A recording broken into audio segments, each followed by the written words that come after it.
नमस्ते प्यारे बच्चों। हिंदी पाठ्य पुस्तक प्रथम भाषा कुमार भारती की पहली कविता शीर्षक उड़चल हारिल के इस वीडियो में मैं आप सभी का स्वागत करती हूँ। प्यारे बच्चों, आपके सामने मैं दो पंक्तियां बोल रही हूँ, उसको ध्यान से सुनिए और समझिए। जाग रे जवान अब बिहान हो गया, जाग रे जवान अब बिहान हो गया, देख तेरा कैसा हिंदुस्तान हो गया, देख तेरा कैसा हिंदुस्तान हो गया। प्यारे बच्चों, इन पंक्तियों में कवि ये कह रहा है कि हे देश के जवानों जागो और अपने देश की रक्षा करो। अर्थात इसमें कवि ने देश के नवयुवकों को प्रेरणा दी है। कुछ इसी तरह की कविता लेकर मैं आपके सामने प्रस्तुत हो रही हूँ। तो प्यारे बच्चों, कविता का शीर्षक है उड़चल हारिल। इसके रचयिता हैं श्री सच्चिदानंद हीरानंद वात्स्यायन अज्ञे जी। श्री सच्चिदानंद हीरानंद वात्स्यायन अज्ञे जी आधुनिक हिंदी साहित्य के महान रचनाकार, जाज्वल्यमान नक्षत्र और बहुमुखी प्रतिभा संपन्न प्रखर व्यक्तित्व के रूप में सुप्रसिद्ध हैं। कितनी नावों में कितनी बार नामक काव्य संग्रह के लिए सन 1978 में ज्ञानपीठ पुरस्कार और आंगन के द्वार पार के लिए 1964 में साहित्य अकादमी पुरस्कार से सम्मानित अज्ञे जी ने कविता, कहानी, उपन्यास, आलोचना, संस्मरण, निबंध, नाटक आदि सभी विधाओं में अपनी लेखनी का जादू चलाकर पाठ पर अपनी अमिट छाप छोड़ी है।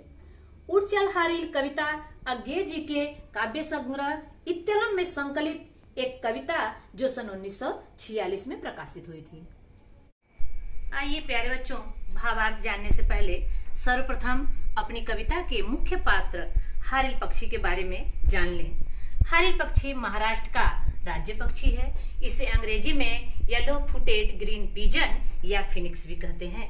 यह एक बहुत ही सुंदर रंगों वाला सुंदर कबूतर है जिसके पांव पीले रंग के होते हैं।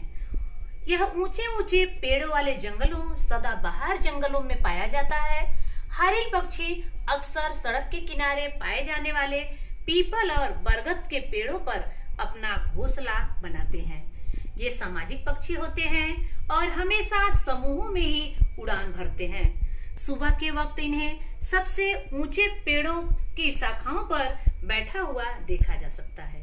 हारिल पक्षी की सबसे बड़ी विशेषता है कि ये जमीन पर बहुत कम उतरते हैं और अक्सर पेड़ों पर और ऊंचे ऊंचे स्थानों पर ही बैठे हुए दिखाई देते हैं। ध्यान रहे प्यारे बच्चों, इस कविता में हारिल पक्षी नवयुवकों का प्रतीक है। तो आइए बच्चों, कविता की तरफ चलते हैं। कविता का शीर्षक है उड़चल हारिल। इसके रचयिता हैं श्री सच्चिदानंद हीरानंद वात्स्यायन अज्ञे जी। कविता है, उड़चल हारिल लिए हाथ में यही अकेला ओछा तिनका, उषा जाग उठी प्राची में कैसी बाट भरोसा किनका, शक्ति रहे तेरे हाथों में छुट न जाए यह चाह सृजन की, शक्ति रहे तेरे हाथों में रुक न जाए यह गति जीवन की। ऊपर ऊपर ऊपर ऊपर बढ़ा चीर चल दिग्मंडल, अनथक पंखों की चोटों से नभवे एक मचा दे हलचल। तिनका तेरे हाथों में है अमर एक रचना का साधन, तिनका तेरे पंजों में है विधना के प्राणों का स्पंदन। प्यारे बच्चों, आइए इसका अर्थ देखते हैं और उसके बाद इसका भावार्थ समझते हैं। उड़चल हारिल लिए हाथ में यही अकेला ओछा तिनका, उषा जाग उठी प्राची में कैसी बाट भरोसा किनका। हारिल महाराष्ट्र का राज्य पक्षी है। ओछा तुच्छ या छोटा, उषा सुबह, प्राची पूर्व दिशा, बाट रास्ता, भरोसा आसरा। अब यहाँ पे देखिए ये सारे शब्दार्थ लिखे हुए हैं, आप इसको लिख लीजिएगा।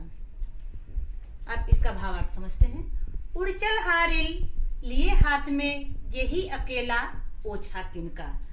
कवि अज्ञे जी कहते हैं कि हे हारिल पक्षी, अपने हाथों में साधारण सा छोटा तिनका लेकर उड़ान भरना शुरू कर दो। उषा जाग उठी प्राची में कैसी बाट भरोसा किनका। पूर्व दिशा में सूर्योदय हो चुका है। तुम्हें किसकी आस है और तुम किसका भरोसा किए हुए हो? शक्ति रहे तेरे हाथों में, छूट न जाए यह चाह सृजन की। शक्ति रहे तेरे हाथों में, रुक न जाए यह गति जीवन की। तुम्हारे हाथों में हे हारिल पक्षी ईश्वर प्रदत्त शक्ति है। कहीं तुम्हारे निर्माण की चाह छूट न जाए सृजन। देखिए यहाँ पे, कहीं तुमसे निर्माण की चाह छूट न जाए और जीवन की गति कहीं अवरोध न आ जाए। हे हारिल पक्षी, समय व्यर्थ न गवाते हुए तुम्हें जो सृजन करने की शक्ति है वह समाप्त न हो जाए, इसलिए जो तुम्हारा उद्देश्य है उसको पूरा करो। प्यारे बच्चों, ध्यान रहे, हारिल पक्षी जब भी उड़ान भरता है वह अपने पंजों में हमेशा एक तिनका लिए होता है। इसी तिनके को वह सहारा भी मानता है और इसी तिनके से सृजन की चाह बनाए रखकर जीवन में सतत गतिशील भी रहता है। प्यारे बच्चों, यहाँ कवि हारिल पक्षी के माध्यम से नवयुवकों को संदेश देते हुए कहते हैं कि उन्हें भी एक निश्चित लक्ष्य के साथ जीवन में आगे बढ़ना चाहिए। सवेरा होने पर न तो राह देखनी चाहिए और न ही किसी का आसरा करना चाहिए। उड़ान भरते समय युवकों के मन से निर्माण का भाव कभी कम नहीं होना चाहिए और न ही जीवन की गति में कोई अवरोध आना चाहिए। प्यारे बच्चों, आइए अगले पद्यांश को देखते हैं। ऊपर ऊपर ऊपर ऊपर बड़ा चीर चल दिग्मंडल, अनथक पंखों की चोटों से नभ में एक मचा दे हलचल। तिनका तेरे हाथों में है अमर एक रचना का साधन, तिनका तेरे पंजे में है विधना के प्राणों का स्पंदन। यहाँ पे देखेंगे कठिन शब्द तो चीर का मतलब अडिग भी होता है, चीर का मतलब चीरते हुए। अगला है दिग्मंडल, दिशाओं का समूह। अनथक बिना थके हुए, नभ आकाश, विधना ब्रह्मा, स्पंदन कंपन या फड़कना। ऊपर ऊपर ऊपर ऊपर बढ़ा चीर चल दिग्मंडल। कवि सच्चिदानंद हीरानंद वात्सायन अज्ञेय जी हारिल पक्षी को प्रेरित करते हुए कहते हैं कि ऊपर और अधिक ऊपर हे हारिल पक्षी, अनंत आसमान में खूब ऊंची उड़ान भरो और सभी दिशाओं को भेदते हुए आगे बढ़ो। अनथक पंखों की चोटों से नभ में एक मचा दे हलचल। अपने कभी न थकने वाले पंखों की चोटों के प्रहार से आकाश में अपनी उपस्थिति से एक हलचल से मचा दो। तिनका तेरे हाथों में है अमर एक रचना का साधन। कवि हारिल पक्षी के पंजों में दबे हुए तिनके की विशेषता बताते हुए कहते हैं कि हे हारिल पक्षी, तुम्हारे हाथों में जो तिनका है उसे मामूली मत समझो, वह सृष्टि रचना का एक अमर साधन है। तिनका तेरे पंजों में है विधना के प्राणों का स्पंदन। यह तिनका जो तुम्हारे पंजों में है, इसमें सृष्टि रचयिता ब्रह्मा के प्राण स्पंदित होते हैं। प्यारे बच्चों, इन पंक्तियों के द्वारा कवि देश के नवयुवकों को प्रेरित करते हुए कहते हैं कि जीवन में ऊपर उठो, प्रगति के पथ पर ऊंची उड़ान भरो, उन्नति की निर्धारित सीमाओं को भेद कर अर्थात उसका अतिक्रमण कर सभी दिशाओं में अपनी कीर्ति फैलाओ। हे देश के नवयुवकों, अपने पुरुषार्थ से सफलता के ऊंचे आसमान में अपनी उपस्थिति दर्ज कराओ। तुम्हारे हाथों में मौजूद तिनका निर्माण का एक अमर साधन है। निर्माण के इसी तिनके रूपी साधन में होनहारों के एवं रचनाकारों के प्राण स्पंदित होते हैं, क्योंकि हम सभी जानते हैं कि तिनका तिनका जोड़कर ही नीड़ का निर्माण होता है। प्यारे बच्चों, कवि श्री सच्चिदानंद हीरानंद वात्सायन अज्ञेय जी हारिल पक्षी के माध्यम से हमारे देश के नवयुवकों को प्रोत्साहित करते हुए कहते हैं कि हे देश के नवयुवकों, जिस तरह से हारिल पक्षी अपने पंजे में एक छोटा सा तिनका दबाकर आसमान की अनंत ऊंचाइयों को छूने का प्रयास करता है, उसी प्रकार आप भी अपना लक्ष्य निर्धारित कर अपने पुरुषार्थ के द्वारा सीमा का अतिक्रमण कर अपने लक्ष्य को प्राप्त करने का प्रयास कीजिए। तो प्यारे बच्चों, आप देश के नवयुवक यानी आप ही देश के भविष्य हो। आपको भी इसी तरह का संदेश कवि दे रहा है कि आप जो भी लक्ष्य निर्धारित करिए उसको पूरा करने का प्रयास करिए। प्यारे बच्चों, ये दोनों पद्यांशों से हमें आकलन कृति करना है कि किस प्रकार कृति आएगी, उसमें पूछा रहेगा और हमें इन्हीं पद्यांशों, ये 2 पद्यांशों में से उसका उत्तर निकालकर उसमें आकृति में भरना रहेगा। तो आइए देखते हैं। प्यारे बच्चों, कृति 1 आकलन कृति। अब संजाल पूर्ण कीजिए। संजाल पूर्ण कीजिए में देखेंगे क्वेश्चन है, हारिल पक्षी से कवि की अपेक्षाएं, क्या अपेक्षाएं हैं। अब संजाल पूर्ण में आपके 4 यहाँ पे आंसर आएंगे, 4 आंसर आएंगे। यहाँ पे आधे आधे नंबर के 4 आएंगे। अगर 2 भी आप सही लिख रहे हो तो आपको 1 नंबर मिलेगा। अब हारिल पक्षी से कवि की अपेक्षाएं। कवि हारिल पक्षी से क्या अपेक्षा करता है, तो पहला लिखें, कवि हारिल पक्षी से ऊंचे आसमान में उड़ने की अपेक्षा करता है। ऊंचे आसमान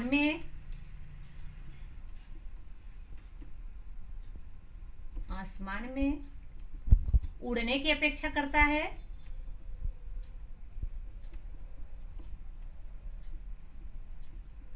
अपेक्षा। अगला है दूसरा, क्या अपेक्षा करता है, सृजन की चाह बनाए रखने की।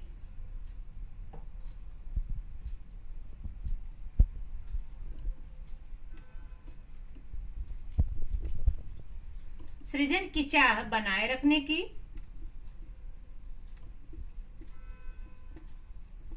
बनाए रखने की। अगला है फिर, क्या अपेक्षा करता है वह, किसी की प्रतीक्षा न करने की।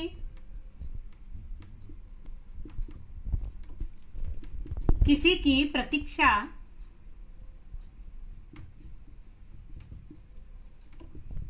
न करने की और जीवन की गति न रुकने देने की। जीवन की गति न रुकने देने की। देखिए इस प्रकार ये 4 आंसर हो गए, ये आधा आधा नंबर के हो गए। संजाल पूर्ण करो तो इस तरह से आपको लिखना है। दूसरा क्वेश्चन है, उचित जोड़ियां मिलाइए। अब उचित जोड़ियां में आप देखिए और 2 समूह है यहाँ पे। अब यहाँ पे देखेंगे प्राण। प्राण किससे संबंधित है, आप ढूंढेंगे यहाँ पे प्राण किससे संबंधित है। तो आपको कविताएं ऐसे दी रहेगी, यहाँ पे देखेंगे प्राण किससे संबंधित है। तो आप देखेंगे यहाँ पे आया है ना कि प्राण स्पंदन। तो यहाँ पे आएगा आपको ऐसे पोयम दिया रहेगा, आपको यहाँ पे रहेगा स्पंदन, उसी में से ढूंढना रहेगा आपको स्पंदन। अगला है पंख। कौन से पंख थे हारिल पक्षी के, अनथक। अनथक। हारिल पक्षी नभ में क्या मचा दे, हलचल। इस प्रकार के आंसर आपको लिखना होगा। ऐसे ही आपको उचित जोड़ियां मिला, एक तरफ खाली रहेगा, एक तरफ दिया रहेगा, फिर दूसरे तरफ खाली रहेगा, दूसरे तरफ दिया रहेगा। इस प्रकार आपको इस पे लिखना होगा। ये 4 रहेगा, यहाँ पे जगह नहीं है, ये 4 रहेगा।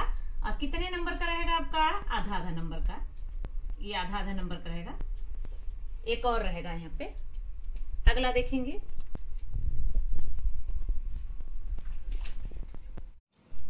प्यारे बच्चों यहाँ देखेंगे, पहले तथा दूसरे गद्यांश के आधार पर तिनके की विशेषताएं। तो कैसा तिनके की विशेषताएं क्या क्या है यहाँ पे, तो देखेंगे आपका होगा यहाँ पे तिनके की विशेषताएं। तो क्या है, रचना का साधन। दूसरा आपका, ये सब ध्यान रखिए, सब आकृति बना के आपको लिखना है, जगह यहाँ पे कम है। यहाँ भी देखिए मैं आपको बताई हूं, जो यहाँ भी आपको आकृति बनाना है, आकृति बनाकर ही लिखना है इसको। आकृति बनाकर ही लिखना है। यहाँ पे जगह थोड़ा कम है। आप देखिए यहाँ पे आकृति बनी हुई होनी चाहिए आपकी। बिना आकृति के नंबर नहीं मिलेगा। और आकृति भी आपकी पेन से बनी होनी चाहिए। आकृति आपकी पेन से बनी होनी चाहिए। अब ऐसे देखिए, रचना का साधन, प्राणों का स्पंदन, प्राणों का स्पंदन,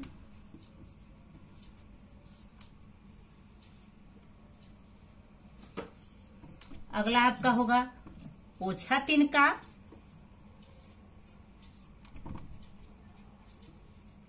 ओछा तिनका, ओछा तिनका, और यहां पे होगा पावन तिनका।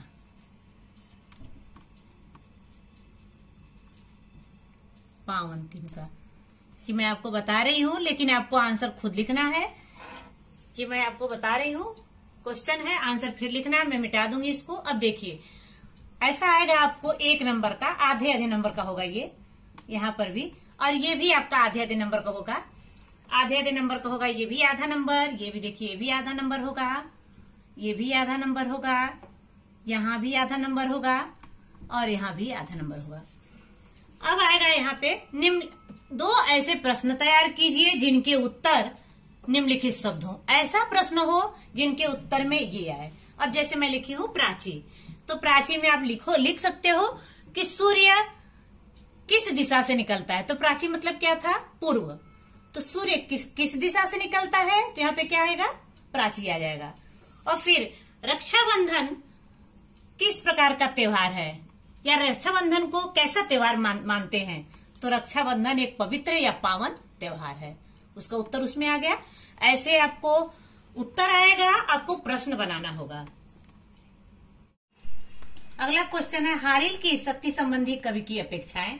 तो हारिल की शक्ति संबंधी कवि की क्या अपेक्षाएं हैं? तो सभी दिशाओं में आगे बढ़ने की, सभी दिशाओं में आगे बढ़ने की,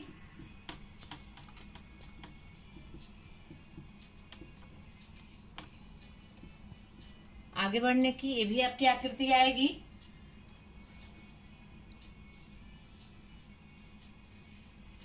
अगला है पंख के प्रहार से, पंख के प्रहार से शक्ति संबंधी है। देखिए, पंख के प्रहार से आसमान में, या पंख के प्रहार से नभ में, नभ में हलचल,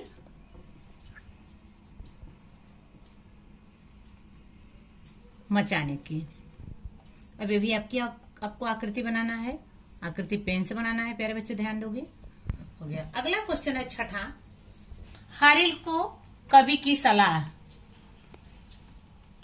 क्या सलाह है? ये 1 नंबर का आएगा।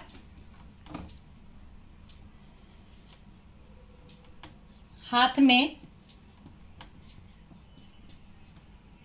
तिनका लेकर, हाथ में तिनका लेकर, हाथ में तिनका लेकर उड़ने की, हाथ में तिनका लेकर उड़ने की,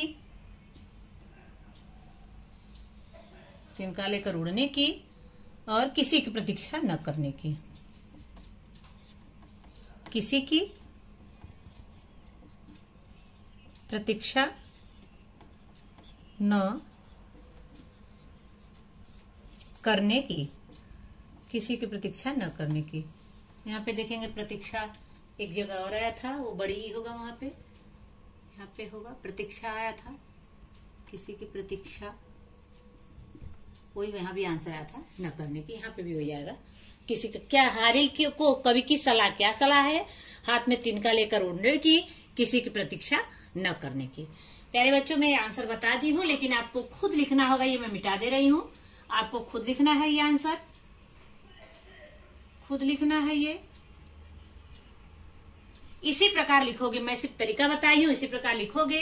आप अपने पद्यांश में से ढूंढोगे इसको लिखोगे और शुक्रवार को ग्रुप में इसको भेजोगे आप। प्यारे बच्चों, 7वां क्वेश्चन है इसमें, निम्नलिखित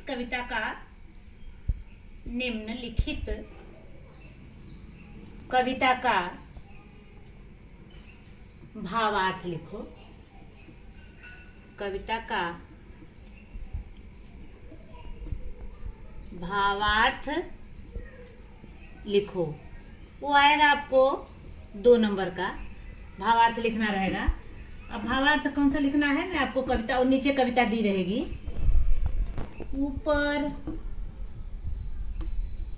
ऊपर डैश प्राणों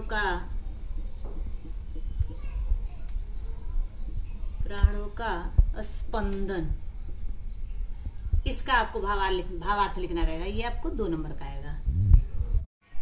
अब है भाषा बिंदु। भाषा बिंदु में व्याकरण रहेगा। व्याकरण में हम सबसे पहले इसमें देखेंगे कारक पहचान के लिखो। कारक के प्रकार पहचान कर लिखिए। कारक के प्रकार पहचान कर लिखिए। अब देखिए, आपको दोनों पद्यांश दिया रहेगा। देखो, ऐसे आपके सामने किताब है, ऐसे ही वहां पे लिखा रहेगा दोनों पद्यांश। अब इसमें से ढूंढना है। देखिए, उड़ चल हारे लिए हाथ में आया, यहाँ पे हाथ में। आप वीडियो देखे होंगे तो में और पर किस में आया था, कौन से कारक के प्रकार में आया था, तो अधिकरण कारक। कौन सा कारक था, वीडियो फिर एक बार देखिएगा जहां नहीं समझ में आए। अधिकरण कारक। अगली लाइन है, यही अकेला ओछा तिनका। इसमें उषा जाग उठी प्राची में, फिर आया दूसरा यहाँ पे में। आपको समझ में आ गया। फिर आया में कौन सा कारक है, यहाँ पे कौन सा कारक होगा, अधिकरण कारक होगा। अधिकरण कारक। प्यारे बच्चों, वीडियो अब अच्छी तरह से देखिए, क्योंकि ये देखे रहेंगे तो आप कारक पहचान लेंगे, या जो भी है वो पहचान लेंगे। अब देखेंगे, कैसी बाट भरोसा किनका। इसमें नहीं है, शक्ति रहे तेरे हाथों में।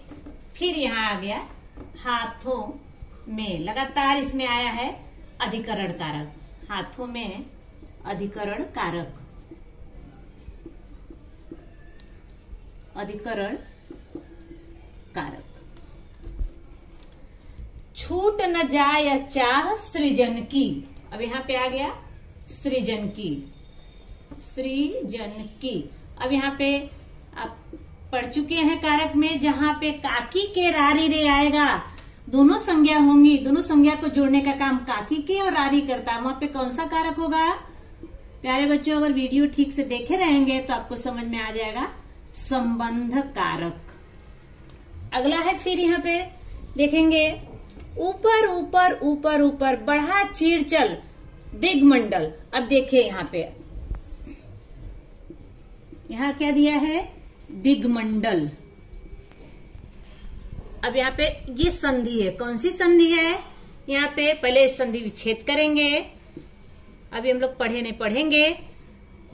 दिग्धन मंडल, कौन सी संधि है ये, यहाँ पे क्या है, आपका व्यंजन है, यहाँ पे स्वर है।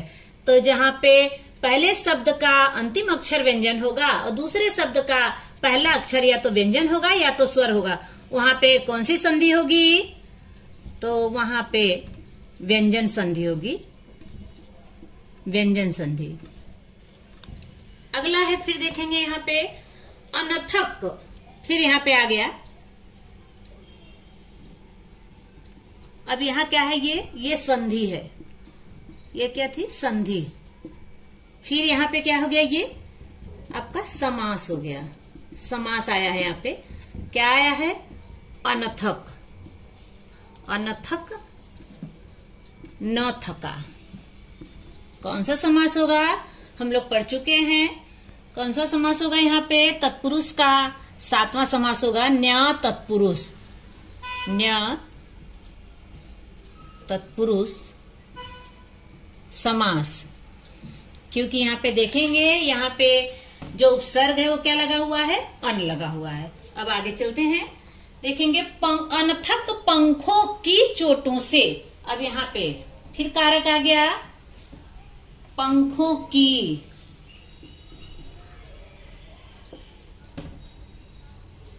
अनथक पंखों की, यहाँ पे की आया है तो क्या हुआ है, संबंध कारक, इसलिए काकी के रारे रे आएगा तो कौन सा कारक होगा, संबंध कारक।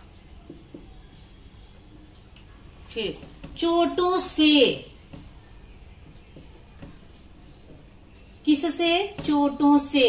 अब से यहाँ पे देखेंगे, से दो बार आया है कारक में, एक में साधन के रूप में प्रयोग किया गया है, एक में अलगाव के रूप में। यहाँ पे क्या है, साधन के रूप में प्रयोग किया गया, चोटों से साधन के रूप में प्रयोग किया गया, इसलिए कौन सा कारक है यहाँ पे, करण कारक। फिर अगला है, देखेंगे यहाँ पे, नभ में एक मचाते हलचल। फिर आया यहाँ पे, नभ में, नभ में हम लोग पढ़ चुके, ऊपर देखेंगे में कौन सा कारक है, अधिकरण कारक, अधिकरण कारक। अगला फिर इसमें देखेंगे, तिनका तेरे हाथों में है। फिर आया यहाँ पे हाथों में, ऊपर देख चुके हैं आप, हाथों में। फिर यहाँ पे आ गया वही अधिकरण कारक, अधिकरण कारक हम लोग कई बार पढ़ चुके हैं। यहाँ पे हाथों में देखेंगे आ गया, हाथ में, हाथों में। अब फिर यहाँ पे अमर एक रचना का साधन। अब यहाँ पे फिर आया रचना का, यहाँ पे देखेंगे 9वां, रचना का हम लोग पढ़ चुके पे, जहां पे का की के आएगा वहां कौन सा कारक होगा, संबंध कारक होगा, संबंध कारक। अगला,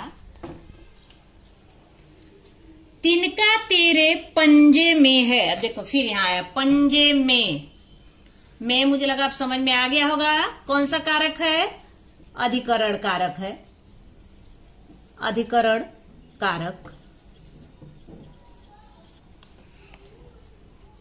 विधना के प्राणों का स्पंदन।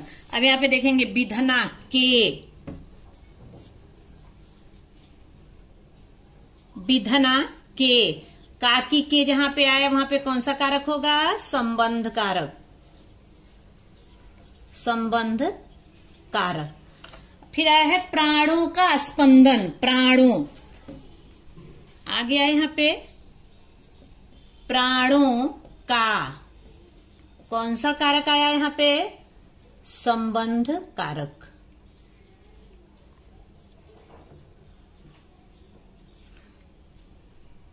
प्यारे बच्चों, इस प्रकार आपको लिखना है, मैं आपको समझा दी हूं, आपको लिखना है, समझना है और लिखना है ये। प्यारे बच्चों, ऊर्जा हारी शीर्षक कविता के बारे में हम लोग जाने कि उनके रचयिता कौन है, तो श्री सच्चिदानंद हीरानंद वात्स्यायन अज्ञेय जी हैं। इसके बाद हम लोग हारी पक्षी के बारे में जाने, उसके बाद हम 2 पद्यांशों का कठिन शब्दार्थ देखे और फिर उसके भावार्थ को देखे। फिर आकलन कृति किए कि किस तरह से उस पद्यांश पे आकलन कृति की जाएगी, आकलन कृति किए। उसके बाद भाषा बिंदु में व्याकरण देखे कि किस तरह से उन पद्यांशों में जो व्याकरण आया है वो क्या है, आप कैसे पहचानोगे, तो उसके बारे में हम लोग जानकारी प्राप्त किए। अब शेष पद्यांश के बारे में हम अगले वीडियो में देखेंगे। धन्यवाद।